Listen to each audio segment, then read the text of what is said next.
안녕하세요. 혹시 살면서 억울한 일을 당한 적이 있나요? 정말 억울한 일인데 그 잘못이 모두 저라고 이야기하지만 해명을 할 수도 해명해도 믿어주지도 않는 상황 말이에요. 상상만 해도 무척이나 끔찍하죠.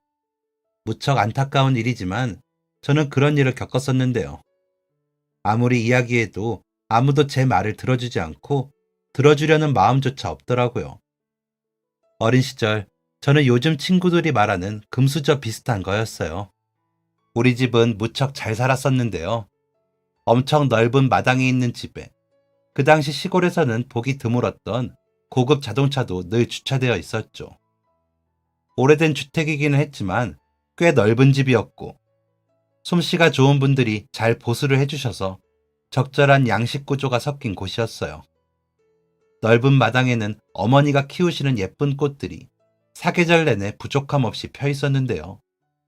마당에서 꽃에 물을 주고 다듬으시는 어머니에게는 늘 따뜻한 햇볕이 내려앉고는 했어요.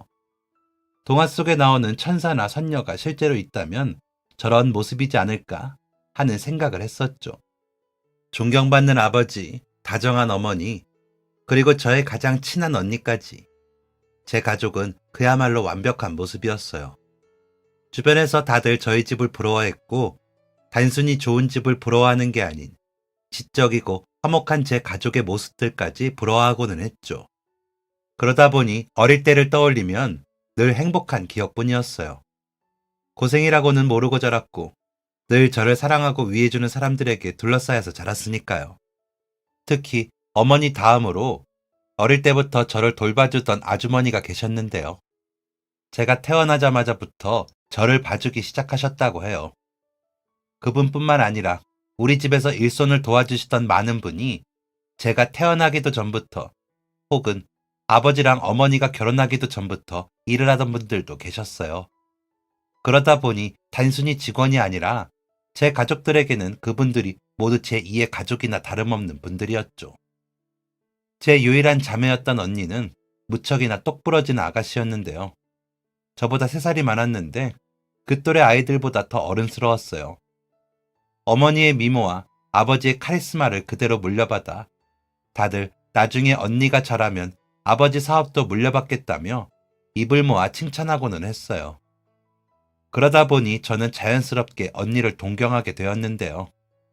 아주 어릴 때부터 언니가 하는 일이라면 뭔지도 모르고 따라하고는 했어요. 언니가 앉아서 책을 읽으면 괜히 옆에 동화책이라도 들고 가서 읽는 척을 하고 피아노를 연습하면 저도 곁에 앉아 손가락을 움직이며 따라해보고는 했죠. 생각해보면 언니를 귀찮아질 정도로 졸졸 쫓아다니면서 물 마시는 모습까지 따라했던 것 같아요.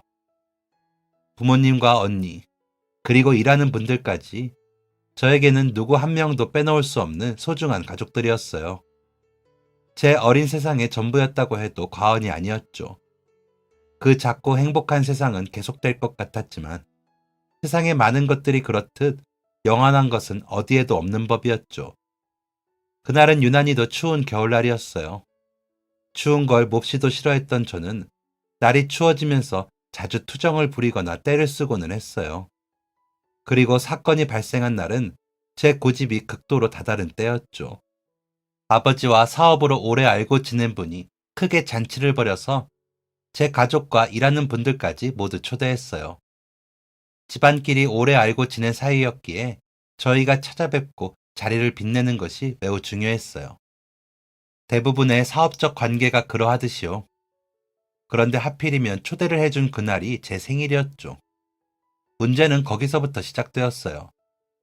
며칠 전부터 아버지께서 그날은 다 같이 잔치에 가야 한다고 이야기를 꺼낸 순간부터 저는 입이 잔뜩 튀어나와 툴툴거렸어요. 제 생일에 왜 남의 잔치에 가야 하냐며 나는 생일 파티를 하고 싶다고. 언니 생일은 한 번도 다른 날에 한 적 없으면서 왜 제 생일에만 그러냐면서 잔뜩 화가 나서 성질을 부렸어요. 그도 그럴 게 언니 생일에는 친구들도 잔뜩 초대해서 어머니가 맛있는 음식에 달콤한 케이크와 빵까지 가득 준비해 주셨거든요. 그때가 기억이 나면서 다녀와서 다음날 파티를 해주겠다는 부모님이 미워졌어요.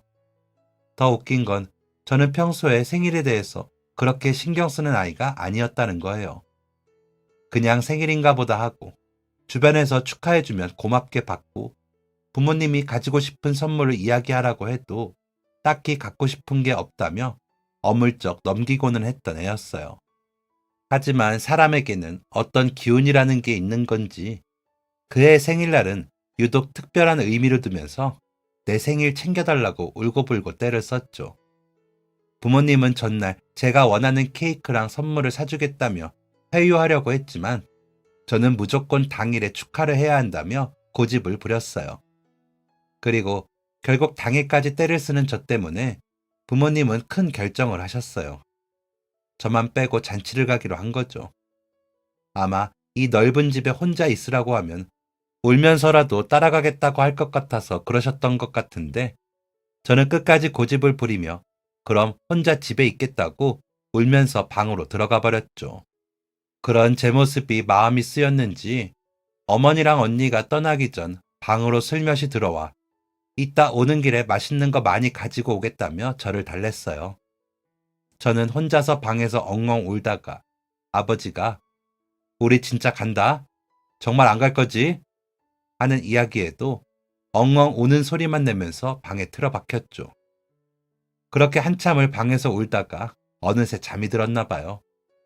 눈을 떴더니 밖은 이미 컴컴해져 있었어요. 방문을 열고 밖으로 나와 보니 가족들은 아직 돌아오지 않았는지 집안은 조용하니 인기척 하나 나지 않았어요. 저는 부엌에 혹시 배고프면 챙겨 먹으라고 어머니가 두고 간 밥을 먹으며 조금은 누그러진 마음으로 언제 가족들이 오려나 문 쪽만 쳐다보고 있었어요. 실컷 울고 자고 일어나니 내가 조금 너무했다는 생각이 들면서 혼자 집에 있으려니 쓸쓸하고 무섭다는 생각도 들었어요. 그래서 가족들이 돌아오면 미안하다고, 내가 너무 때를 썼다고, 잘못했다고 이야기해야겠다고 생각하고 있었죠. 그리고 아버지도 꼭 안아드려야겠다 싶었어요. 하지만 밥을 먹고 마루에 앉아 아무리 기다려도 대문 앞에는 인기척도 없었어요. 어느새 푸르스름한 저녁에서 완전히 하늘이 컴컴해졌는데도 아무런 소식이 없었죠. 얼마나 시간이 흘렀을까 기다리다가 다시 깜빡 잠이 든 저는 다시 눈을 떠 집 안으로 들어가 시계를 쳐다봤어요. 자정이 넘어 새벽을 향해 가고 있는 시간이었는데 여전히 아무도 집에 오지 않은 것이 점점 이상하다고 느끼고 있었죠. 기다림이 어느새 두려움으로 번져 눈물이 막 터져 나오려고 하는데 갑자기 대문 두드리는 소리가 들렸어요. 저는 밖으로 나가 대문을 열었고 거기에는 근처에 사는 작은아버지가 서 계셨죠. 얼굴이 새하얗게 질려서 땀을 뻘뻘 흘리며 우리 집까지 뛰어오신 듯 했어요. 그리고 저에게 가야 할 곳이 있다며 얼른 나서자고 하더라고요. 무슨 상황인지도 모르고 작은 아버지를 따라 집을 나섰어요. 한참을 차를 타고 달려가 보니 한 병원 앞이었어요. 그때부터 알 수 없는 불안과 공포가 저를 덮치면서 온몸이 사시나무 떨리듯 떨려왔어요. 그리고 병원 안으로 들어가니 곳곳에 피도 보이고 사람들이 엄청 다급하게 여기저기 뛰어다니고 있었어요. 사고, 가족들과 일하는 분들 모두 잔치에 도착해 축하하고 제 생일이라 늦지 않게 가봐야 한다며 저녁도 마다하고 길을 나섰다고 해요. 그리고 집으로 오는 길, 나란히 언덕길을 올라가던 중 먼저 내려가던 차에 갑자기 이상이 생기면서 뒤따라오던 차와 추돌이 발생했고 길이 워낙 험했던 터라 언덕 아래로 차가 추락하면서 제 가족을 포함해 일하는 분들까지 대부분 그 자리에서 사망했다고 하더라고요.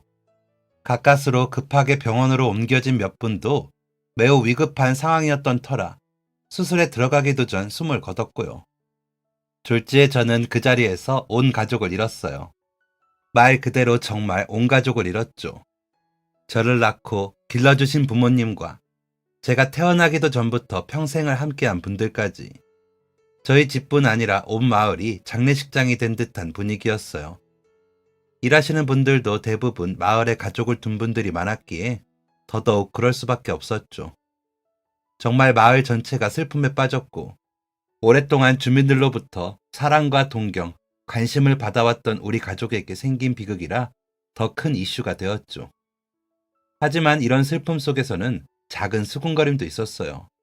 몇몇 말하기를 좋아하는 사람들이 그렇게 많은 사람이 죽고 유일하게 살아남은 저에 대해서 말을 지어내기 시작했던 거죠.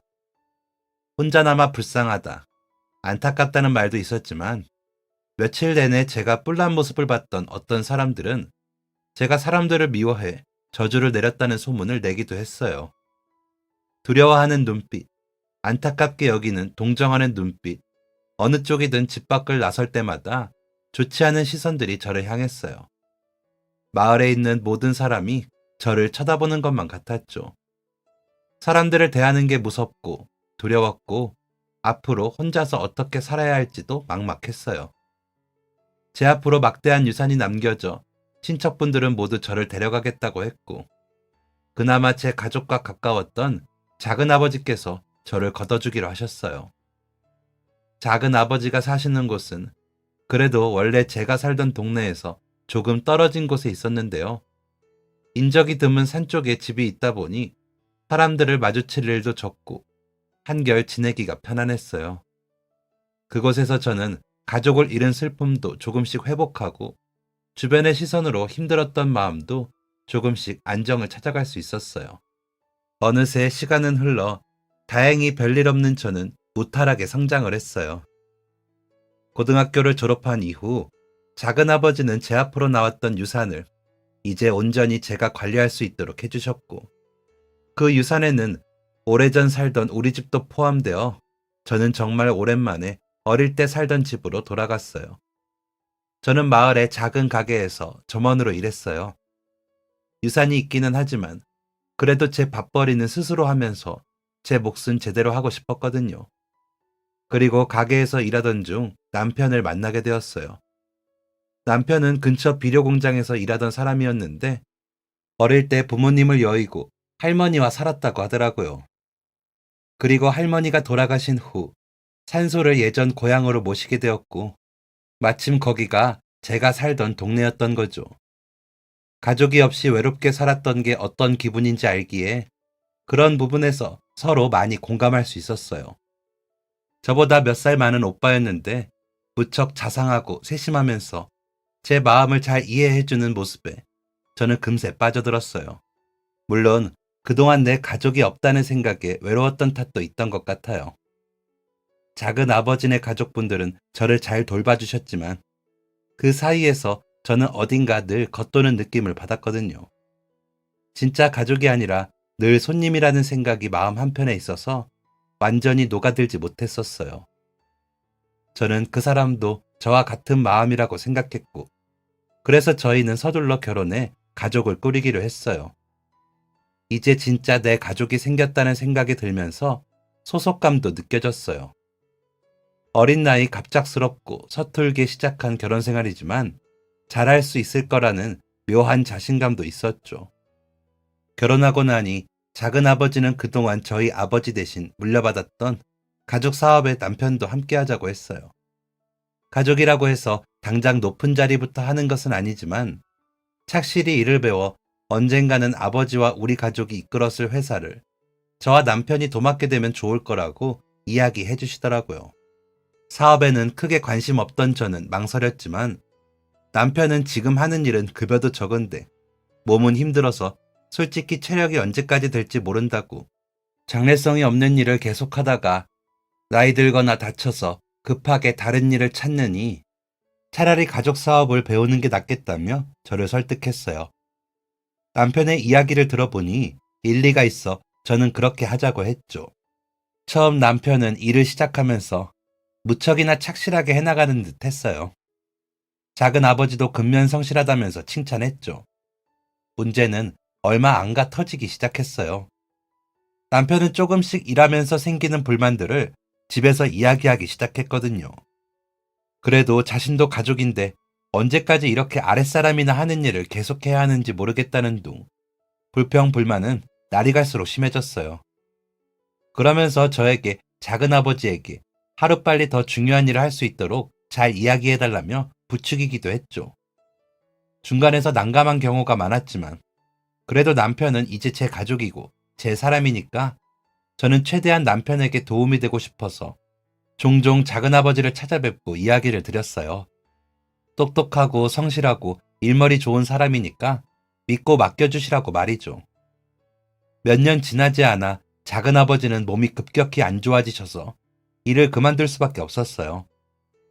아예 다른 사람에게 맡길까도 했지만 그래도 저랑 남편이 있으니 가족에게 물려주는 게 낫지 않을까 싶어 사업은 이제 저희 남편이 물려받게 되었죠. 처음에는 별탈 없이 지나는 듯 했어요. 작은 아버지는 일선에서 물러나셨지만 여전히 뒤에서 그동안 함께 일했던 분들을 통해 일을 꼼꼼하게 봐주고 계셨거든요. 하지만 얼마 가지 않아 결국 지병으로 세상을 떠나게 되셨고 이제 사업은 오롯이 남편의 몫이 되었어요. 그리고 그때부터 모든 문제는 심각해졌죠. 남편은 사업을 운영해야 한다는 핑계로 매일 밖으로 나돌았어요. 집안 가업을 더 크게 만들어주겠다고 자기만 믿으라고 큰 소리를 치면서 마치 제 세상인 양 들떠 여기저기 돌아다니기 시작했죠. 사람들과 매일 술을 먹고 접대랍시고 여자들도 함께하는 듯 했어요.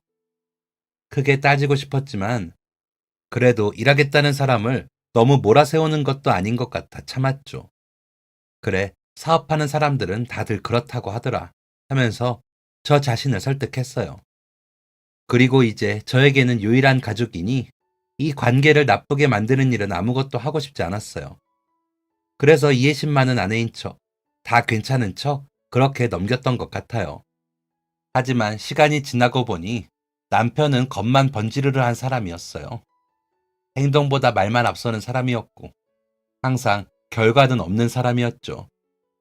사업을 위해서라는 이야기는 그냥 허울 좋은 명분일 뿐이었고 회사 일에 제대로 신경도 쓰지 않으면서 이래저래 돌아다니며 돈만 쓰느라 생활비는 늘 아슬아슬했어요. 심지어 자기 마음대로 회사 업무나 사람들을 휘둘러 사람들의 신임도 많이 잃은 상태였고 좋은 임직원들은 이미 떠났거나 떠날 준비를 하고 있었죠. 그리고 옆에는 그저 남편의 돈을 한 푼이라도 더 뜯어내려는 사람들만 남았어요. 하지만 일이 이렇게 잘못되고 있다는 것을 저는 너무 늦게 알았어요. 어련히 알아서 잘하겠지. 무턱대고 남편을 믿기만 했던 게 잘못이었죠. 몇 년 사이 사업은 거의 문을 닫을 위기에 처했고 은행에서 대출까지 잔뜩 받고 동네 사람들에게 마을을 위한 좋은 아이디어가 있다는 명분으로 투자금까지 받아냈다고 해요. 더 충격적인 사실은 남편의 지인을 통해 알게 되었어요. 예전부터 알던 사이라던 여자는 알고 보니 저희 마을에 오기 전부터 동거하고 있던 남편의 여자였죠. 알고 보니 남편은 할머니가 돌아가신 후 우연히 우리 동네에 방문했다가 제 이야기를 듣게 되었다고 해요. 어릴 때 온 가족을 잃고 집안에 큰 유산을 물려받은 아이. 그 유산을 하나도 쓰지 않고 모아두었다는 소문을 듣게 된 남편은 고의로 저에게 접근했던 거였어요. 제 얼굴을 보면서 비웃듯이 그 이야기를 전하는 그 여자의 뺨이라도 날리고 싶었는데 그 순간에도 남편이 없으면 어떡하지? 라는 생각에 그럴 용기조차도 없던 저는 말없이 집으로 돌아왔어요. 그 당시 저는 아이를 임신 중이었거든요. 부모님 없이 성장하는 게 어떤 것인지 잘 알았기에 아무리 밉고 못난 남편이어도 차마 헤어지지는 못하겠다는 생각이 들었어요. 그리고 집에 돌아온 남편에게 소리를 지르며 울분을 토해냈죠. 남편은 적반하장으로 저에게 소리를 치더니 성을 내면서 집을 나갔어요. 그리고 그날 밤 술을 마시고 집으로 돌아오던 남편은 발을 헛디뎌 죽었어요. 남편의 사망 소식을 듣자마자 저희 애는 어떡하나 싶은 생각이 들었어요. 그리고 마을에는 또다시 흉흉한 소문이 퍼졌어요. 저랑 싸우고 남편이 사망했다는 이야기가 퍼지면서 제 가족이 사고를 당했을 때도 그렇고 역시 제가 원흉이라는 이야기가 떠돌았죠. 그동안 남편이 밖에서 하고 다닌 행실 때문에 저희 부부의 평판이 떨어져 있던 터라 이번에는 소문이 더 빠르고 나쁘게 퍼지는 듯 했어요. 이때다 싶어 너도 나도 한마디씩 거들게 된 거죠. 순식간에 저는 마을에서 가장 재수없는 여자가 되었어요. 가족도 남편도 잡아먹은 년. 사람들은 저에 대해 그렇게 이야기했어요. 더 큰 문제는 남편이 마을 부흥 사업인가 뭔가를 한다는 명목으로 사람들에게 돈을 빌린 채 죽었다는 거였어요. 그 돈은 대체 어디를 갔는지 저는 구경도 한 적이 없고 남편이 죽은 후에도 돈을 빌린 사람들에게 갚을 재산이 없었죠. 순식간에 저는 마을 사람들에게 배척당했어요. 시장에 계란 하나를 사러 가도 아무도 저에게 물건을 팔려고 하지 않았어요. 아이까지 임신한 상태였던 저는 밥도 제대로 먹지 못하며 지내다가 결국 마을을 떠나야겠다고 생각했어요. 사는 곳이 조금씩 달라지기는 했어도 태어나면서 지금까지 제가 자랐던 곳이고 저희 아이가 태어나면 이곳에서 같은 경험을 시켜주고 싶었는데 다음날 저는 짐이랄 것도 없지만 옷가지 몇 개와 주머니와 지갑을 털어나온 몇천 원을 챙겨 집을 나섰어요. 버스비라도 아끼려고 터미널까지 걸어가는 길. 그동안도 식사를 제대로 하지 못한 데다가 한참을 걸었더니 금방이라도 쓰러질 것처럼 어지러움이 느껴졌어요. 살던 곳을 벗어나 이웃마을에 들어섰는데 한 식당이 눈에 보였어요. 국수와 비빔밥을 파는 곳이었는데 당장 남은 돈으로는 차비도 겨우 할 수 있기에 밥을 먹을 수는 없었어요. 하지만 너무 배가 고파 도저히 한 걸음도 더 나설 수가 없겠더라고요. 마음속으로 수천 번을 고민하고 갈등하다 결국 무작정 가게 안으로 들어갔어요. 일단 자리에 앉아 식사를 주문하고 둘러보니 꽤 손님이 있는 식당이었죠. 사장님은 중년의 부부였는데 매우 상냥하고 친절하게 저를 안내해 주셨어요. 제 배를 보더니 아기 엄마였냐면서 이럴 때일수록 잘 먹어야 한다고 수육 몇 점도 서비스로 내주셨죠. 두 분이 친절하게 대해주실수록 제 마음은 점점 무거워졌어요. 사실 돈을 안 내고 몰래 도망칠 생각이었거든요. 그러면 안 되지만 그때는 너무 배가 고파 그렇게라도 음식을 먹어야 할 것 같았어요. 식사를 다 마치고 저는 불안한 마음으로 주변의 눈치를 살피기 시작했어요.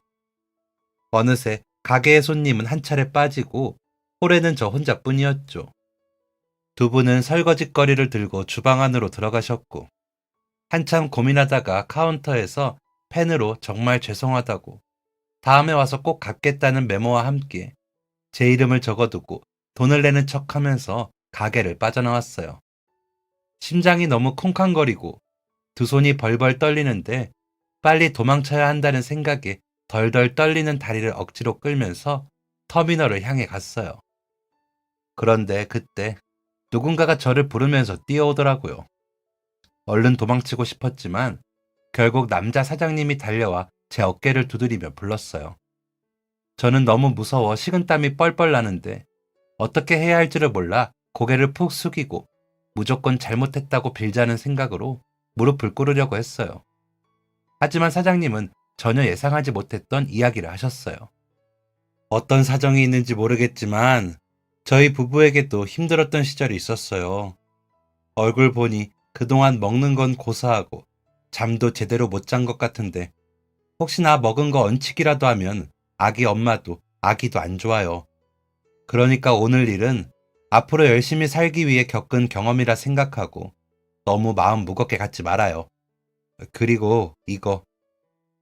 사장님은 저에게 몇만 원을 쥐어주셨어요.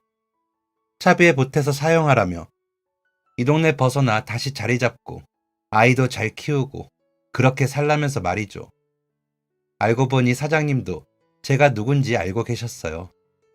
가게도 식당도 다 같이 단합해서 저한테 아무것도 팔지 않겠다고 한 것까지 다 알고 계셨던 거죠. 그래서 제가 처음 식당에 들어섰을 때부터 저를 안타깝게 여겨서 더 챙겨주려고 하셨던 거고 당연히 돈을 내지 못하겠구나 생각하셨다고 해요. 손에 차비를 쥐어주시면서 손을 꼭 잡아주시는데 잠깐이었지만 그 온도가 무척이나 뜨겁게 느껴졌어요. 그리고 차비를 손으로 움켜쥐면서 눈물을 흘리며 다짐했어요. 성공하겠다고. 어떻게든 성공해서 오늘 받은 은혜를 반드시 갚겠다고 말이죠. 터미널에서 무작정 표를 끊었어요.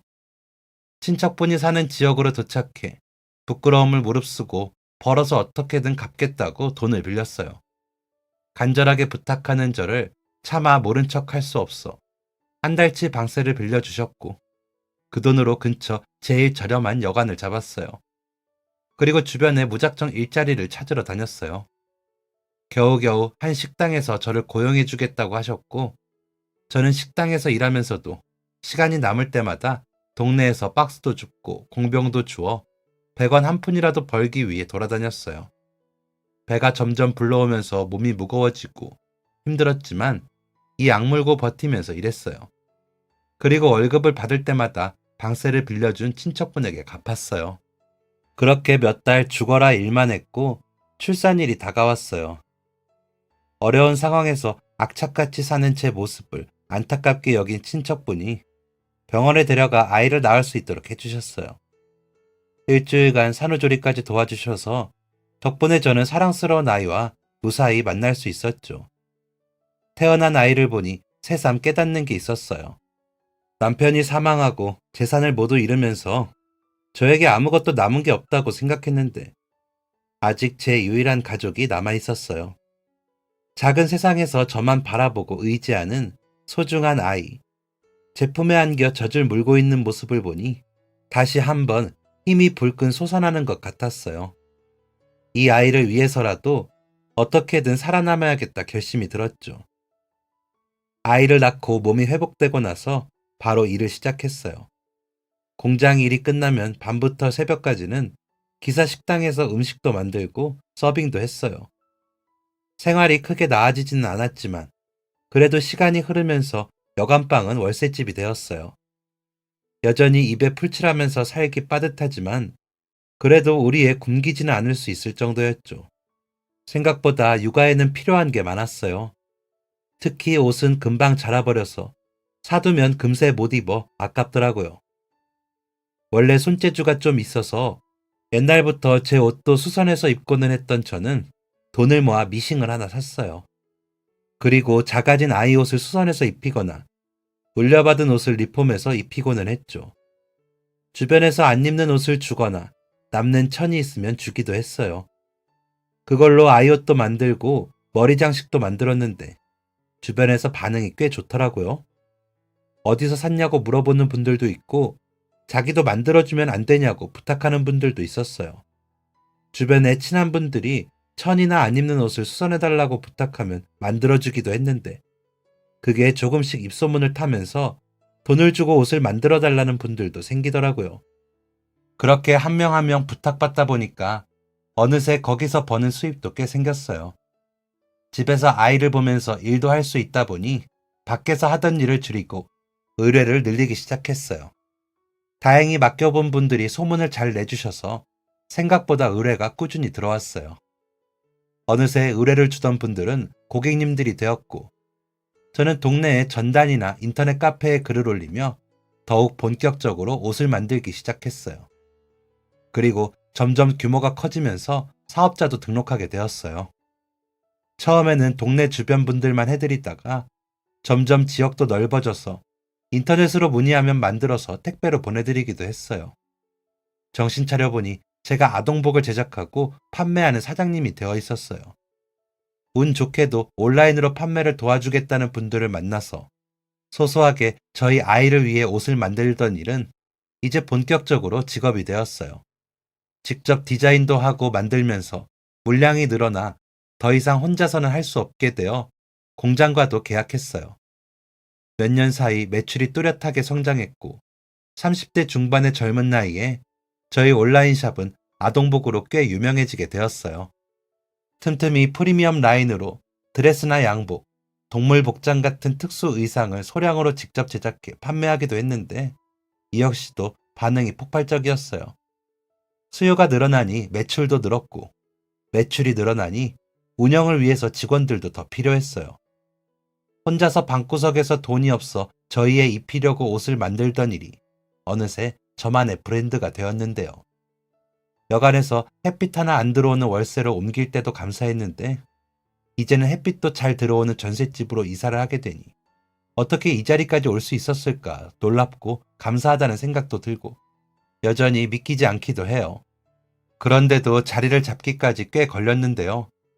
매출이 오르기 시작하면서 제 삶을 안정적으로 꾸리는 것도 중요했지만 사실 남편이 죽기 전 마을 분들에게 빌렸던 돈을 갚는 게 먼저다 싶더라고요.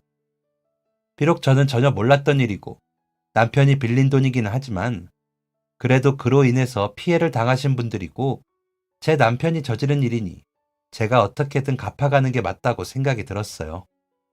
그래서 수입이 날 때마다 틈틈이 마을 분들에게 돈을 갚았고 몇 년간 그 빚을 다 갚고 나서야 마침내 가볍게 털어버릴 수 있더라고요. 이제 진짜 빚도 하나도 없고 저희 브랜드도 번듯하게 자리를 잡고 나니 제 머릿속에 떠오르는 또 다른 분이 있었어요. 바로 제가 가장 힘든 시기에 저를 도와주고 위로해 주셨던 식당의 사장님 부부였죠.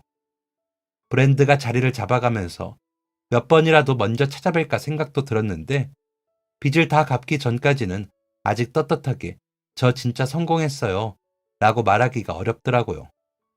특히나 그분들 앞에서는 정말 당당하고 멋지게 성공한 모습을 보여드리고 싶은 마음이 컸기에 정말 완벽하게 성공했을 때 찾아뵙고 싶었어요. 그리고 마침내 모든 게 완벽하게 자리 잡았다는 생각이 드는 순간이 왔고 저는 드디어 당당하게 두 분을 찾아뵐 용기를 낼 수 있었죠.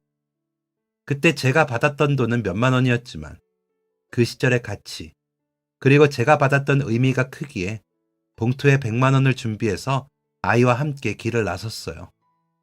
오랜만에 제가 처음 길을 나섰을 때처럼 터미널에서 버스를 타고 아이와 함께 내려가며 지금 가는 곳이 어떤 곳인지 그리고 저에게 어떤 의미가 있는지를 설명해 주었어요. 아이는 이야기를 담담하게 들으면서도 그저 놀러 간다는 생각에 들떠 반쯤은 흘려듣는 것 같았지만요.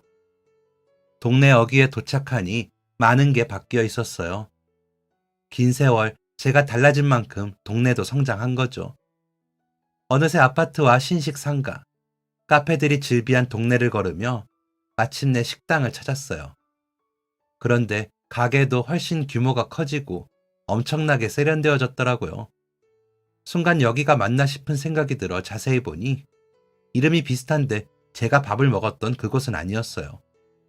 훨씬 크고 깔끔하기는 했지만 자칫하면 들어갈 뻔했을 정도로 제가 전에 밥을 먹었던 곳과 이름도 분위기도 비슷했어요.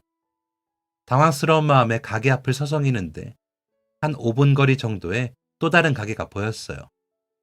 길가 끝에 있는 가게의 낡은 간판을 살펴보니 제가 찾던 그곳이었죠. 역시 이거지 하는 생각이 들 만큼 그곳은 제가 10몇 년 전 밥을 먹을 때 모습 거의 그대로였어요. 간판이 한번 바뀌었던 것 같고 페인트를 다시 칠했던 것 같지만 제가 기억하는 상호와 똑같고 내부 구조도 똑같은 모습이었죠. 그리고 안쪽을 들여다보니 세월이 조금 지나 주름이 늘긴 하셨지만 저를 친절하게 대해주셨던 사장님 부부의 모습이 눈에 들어왔어요. 두 분의 모습을 보고 바로 여기라고 확신할 수 있었죠. 심장이 콩닥거려서 금방이라도 입 밖으로 튀어나올 것만 같았어요. 이전에 가게에서 음식을 먹고 도망칠 때에 떨리던 마음과는 다른 떨리는 마음으로 아이의 손을 잡고 가게의 문을 열었어요. 텅 빈 가게 의자에 앉아 계시던 사장님 부부는 어서 오세요 인사를 하면서 자리에서 일어났어요. 순간적으로 저를 알아보지 못하신 듯해서 저는 조심스럽게 안녕하세요 인사를 드리며 고개를 숙였어요. 반가운 표정이지만 여전히 누구인지 확실히 알지 못하는 의아한 표정에 저는 아이의 손을 끌어 사장님 앞으로 가까이 갔어요. 저 기억나세요? 예전에 밥값을 안 내고 가버려서 많이 늦었지만 지금이라도 그때 못 낸 밥값 내려고 왔어요. 그러자 두 분은 그제야 확실히 누구인지 기억나신 듯 순식간에 얼굴이 환하게 밝아지시면서 깜짝 놀라셨어요. 이내 제 손을 붙잡고 그때 아기 임신해서 방문했던 그 아기 엄마 맞냐면서 크게 반가워해 주시더라고요. 여자 사장님은 어느새 눈물을 훌쩍이시면서 아이고 내가 왜 눈물이 나지? 하며 멋쩍은 듯 웃으며 옷소매로 눈물을 닦아내셨어요. 그러자 옆에 있던 남자 사장님은 아이고 이 사람이 이렇게 반가운 사람 앞에 두고 울긴 왜 울어 참나 하시면서도 눈가에는 눈물이 살짝 고이시더라고요. 저는 두 분에게 저희 아이도 소개하면서 그때 덕분에 따뜻한 밥 잘 먹고 힘내서 이렇게 튼튼하고 예쁜 아이도 낳았다고 말씀드렸어요. 두 분은 저희 아이 머리랑 어깨를 쓰다듬으시면서 그때 엄마 뱃속에 있던 아이가 언제 이렇게 자랐냐면서 아이에게서 눈을 떼지 못하시더라고요. 이내 두 분은 아이고 내 정신 좀 봐. 자리에 앉아요. 하면서 얼른 의자를 빼주시고는 주방으로 들어가셨어요. 그러더니 주방 안에서 바쁘게 막 뭔가를 준비하시더라고요. 이내 따뜻하게 데운 옥수수를 들고 나오시면서 과일이 없어서 간식거리가 이거밖에 없다고 미안해하면서 나오셨어요. 그러면서 밥 먹었냐고. 지금 국 데우고 있는데 조금만 기다리라면서 그때와 같은 친절함으로 저희를 챙겨주시더라고요. 자리에 앉아서 이런저런 이야기를 나누며 저는 그동안 제가 어떻게 지냈는지를 자세히 설명해 드렸어요. 이야기가 끝나고 나니 두 분은 제 손을 잡으며 그동안 혼자서 얼마나 고생 많았냐고 너무 대견하고 기특하다면서 눈물을 글썽이시더라고요. 준비한 돈 봉투를 내밀자 화들짝 놀라셨어요. 뭐 하러 이런 걸 준비하냐고. 동네 사람들끼리 밥 한 끼 줄 수도 있는 거지. 됐다고 손사래를 치시더라고요. 저는 이걸 받으셔야 제 마음이 편하다고, 안 받으셔도 여기 두고 갈 거라고 고집을 부렸죠. 마지못해 봉투를 받아서 드시더니 왜 이렇게 봉투가 두껍고 무겁냐면서 안을 열어보시고는 다시 저에게 내미시더라고요. 서로 받아라, 못 받는다, 실랑이를 벌이다가 이제 이 정도 돈은 드릴 수 있을 만큼 성공했다. 제발 받아주시라. 사장사장한 끝에 겨우 돈을 드릴 수 있었어요. 복잡한 표정으로 봉투를 보시더니 이내 사장님께서 그래도 시간 맞춰서 잘 왔다고, 하마터면 얼굴도 영영 못 볼 뻔했다고 하시더라고요. 저는 그게 무슨 일이냐고 여쭤봤죠. 알고 보니 두 분은 가게를 정리하기로 결정하셨다고 해요. 몇십 년을 운영해온 식당인데 왜 그런 결정을 하셨냐고. 이제 은퇴해서 편하게 노후를 즐기시려고 하시는 건지 여쭤보니 전혀 그런 이유가 아니었어요.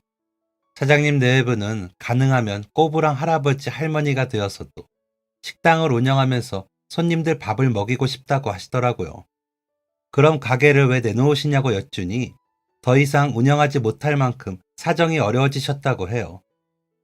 며칠 내내 국수 10개도 못 파는 날도 있다면서 그나마 단골 손님들이 찾아주고 계시지만 재료 순환도 제대로 되지 않아 사둔 것을 아깝게 버리거나 재료가 없어 음식이 나가지 못하는 때도 있다고 했어요. 그래서 이 메뉴 저 메뉴 다 그만두고 이제는 국수 하나만 겨우 판매하고 있는데 그나마도 단가가 맞지 않아 가게 문을 열어둘수록 매출은 마이너스라고 해요. 앞쪽에 새로 생긴 가게 때문인지 여쭤보니 두 분은 한참 말을 아끼셨어요. 서로 눈치만 보시더니 어렵게 이야기를 꺼내셨죠. 알고 보니 제가 실수로 들어갈 뻔했던 그 가게는 사장님의 식당에서 일하던 직원분이 나가서 차리신 거라고 해요. 조실 부모하고 어려운 가정 형편에 책임져야 할 가정까지 있다며 제발 일하게 해달라고 간절히 부탁해 직원을 고용하게 되었는데 일을 시켜보니 엄청 열심히 했다고 하더라고요. 젊은 사람이 열심히 하는 게 예뻐 보여서 궁금하다고 물어보면 물어보는 대로 다 답해주고 하나라도 더 알려주고 싶어서 있는 힘껏 가르쳐 주셨다고 해요. 그렇게 정말 아낌없이 식당에 대한 모든 것을 알려주셨는데 몇 달 지나고 나니 갑자기 출근을 하지 않았다고 하더군요. 무슨 일이라도 생겼나? 피치 못할 사정이 있나? 연락도 안 되어 걱정되던 차에 5분 거리 되는 가게에 커다란 플랜카드가 붙은 것을 보게 되셨어요. 사장님네 식당이랑 상호가 거의 비슷한 데다가 원조 전통 표현들이 붙어 있었죠. 이게 뭔가 싶어서 부동산이랑 주변을 수소문해서 알아보니 사장님 가게에서 일하던 그 직원이 차린 가게였어요. 뭔가 뒤통수를 맞은 것 같아 억울한데 어디에 말할 곳도 없고 무작정 찾아가 그 사람에게 따지니 요리법에 무슨 특허가 있는 것도 아니고 가게 이름도 비슷한 곳이 얼마나 많은지 아냐면서 오히려 당당하게 굴었다고 하더라고요. 너무너무 황당하고 억울했지만 방법이 없었어요. 가게가 문을 열고 나니 똑같은 레시피에 훨씬 깔끔한 내부, 넓고 쾌적한 시설까지 사람들은 자연스럽게 그쪽 식당으로 발걸음을 옮겼죠. 그래도 묘하게 손맛이 다르다며 찾아주던 분들도 있었어요. 매출을 크게 빼앗겼지만 그것만으로도 만족이 되지는 않았는지 그분은 사장님네 가게에 대해 일부러 악의적인 소문을 만들기 시작했어요. 거기서 머리카락이나 이물질이 나왔다는 거짓말로 사람들을 현혹하고 일부러 사람들이 오해할 수 있는 사진을 찍어 온라인에 공유하며 불친절하다, 재료를 재활용한다 등등 온갖 루머를 만들었더라고요. 소문은 순식간에 퍼졌고 그러다 보니 그나마 있던 손님들마저 발길을 완전히 끊게 되었어요. 이야기를 듣고 나니 저도 덩달아 화가 났어요. 분명 저를 도와주셨을 때처럼 사장님은 따뜻한 마음으로 그분을 고용해서 일을 가르쳐 주셨던 것일 텐데 이런 식으로 갚다니 너무 나쁘다는 생각이 들었어요. 저는 바로 지인들에게 연락을 돌렸어요. 그리고 법률적인 조언을 받을 수 있는 곳을 알아보기 시작했죠. 그리고 마침내 하지만 그 사람 말대로 요리법이라는 게 특허로 나와 있는 것도 아니다 보니 시시비비를 가리는 게 쉽지 않을 거라고 했어요. 민사소송으로 이어지면 시간도 비용도 많이 소요될 거라고요. 비용이라면 얼마든지 부담해드리고 싶었지만 여린 사장님들이 그 긴 소송 기간을 견딜 수 있을까 싶은 생각이 들었어요. 그래서 다른 방향으로 도움을 드려야겠다 싶었죠. 회사의 사정을 이야기하고 저는 아이와 며칠 더 그 근처에 머무르면서 주변에 괜찮은 상권이 있는지 알아보기 시작했어요. 그리고 때마침 좋은 매물을 발견하게 되었고 저는 바로 그 가게를 계약했죠. 사장님 부부에게도 이야기를 드렸어요. 근처에 마침 너무 좋은 가게 자리가 나와서 계약했다고. 오래 정든 곳이기는 하지만 식당을 이전하자고 이야기를 드렸죠. 사장님은 식당을 옮기는 것보다 저에게 금전적, 시간적 피해를 주는 게 미안하다면서 거절하셨어요. 그리고 저희는 또다시 실랑이를 이어갔죠. 결국 저는 그냥 드리는 게 아니라 예전에 저를 도와주셨던 것처럼 저도 기회를 드리는 것뿐이라고, 너무 훌륭한 식당이라 투자하는 거라고 설득했어요. 그리고 마침내 매출의 일부분을 제가 받는 거로 결론이 났죠. 주변의 지인들을 소집해 리모델링도 멋지게 하고 제가 아는 고객분들 중 인터넷에서 힘 좀 쓰는 분들에게 부탁해 식당 소문도 제대로 낼 수 있도록 했어요. 몇몇 지인분들을 초대해서 밥을 사드렸는데 제가 아는 분이라서 하는 이야기가 아니라 정말 너무 음식 맛이 훌륭하다면서 칭찬하시더라고요. 덕분에 오픈한 지 얼마 되지 않은 시점부터 홍보가 열심히 진행되었어요. 다들 입소문을 듣고 하나둘 식당을 찾아주시더니 음식 맛과 사장님 부부의 친절함을 맛보고는 금세 단골이 되었어요. 그러다 보니 자연스럽게 멀지 않은 거리에 같은 메뉴를 파는 그 나쁜 사람이 차린 가게는 매출도 손님도 줄어들었어요. 그 사람에게 직접적으로 시원한 복수는 하지 못해 아쉽지만 복수할 힘을 제가 애정하는 사람들에게 투자해 더 좋은 결과를 낼 수 있도록 했죠. 다행히 식당은 제 예상처럼 많은 분이 찾아주시는 맛집이 되었고 사장님들은 이게 다 제 덕분이라며 너무 감사하다고 매달 매출의 일부를 저에게 보내주고 계세요. 그리고 저로 인해서 깨달은 게 많다며 수익의 일부는 또 지역에 있는 미혼모분들을 위해 후원도 하고 계신다고 하더라고요. 솔직히 그때 절박했던 저에게 사장님이 주셨던 도움이 더 큰 의미였는데 제 여유 있는 주머니에서 나온 도움을 이렇게 고맙게 받아주시다니 제가 더 감사한 마음이에요. 그리고 사장님이 베푸신 마음을 본받아 저도 저희 지역 내의 미혼모분들을 위해서 후원을 진행하기로 했어요. 사실 혼자 아이를 키워본 사람으로서 제가 먼저 나서서 했어야 하는 일인데 너무 늦었다는 생각이 드네요.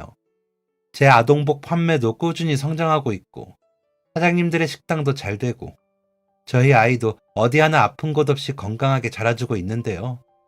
더할 나위 없이 행복하다는 말이 실감나는 요즘이에요. 어릴 때부터 다들 저를 재수없는, 저주받은, 어딘가 찜찜한 아이로 부르고 어른이 되어서는 많은 사람이 등을 돌리는 순간도 있었는데 그때에는 너무나 힘들었지만 마침내 이렇게 마음 놓고 행복할 수 있게 되었어요. 그리고 앞으로도 이 행복이 쭉 이어지면서 옛날에 제가 그랬듯이 간절히 도움을 바라고 있는 누군가가 저희의 후원으로 새로운 삶을 찾게 될 수 있기를 바라면서 앞으로도 더 열심히 많은 분들을 모을 거예요. 지금까지 사연 들어주셔서 감사합니다. 사연이 재밌으셨다면 구독과 좋아요를 눌러주세요. 감사합니다. 안녕히 계세요.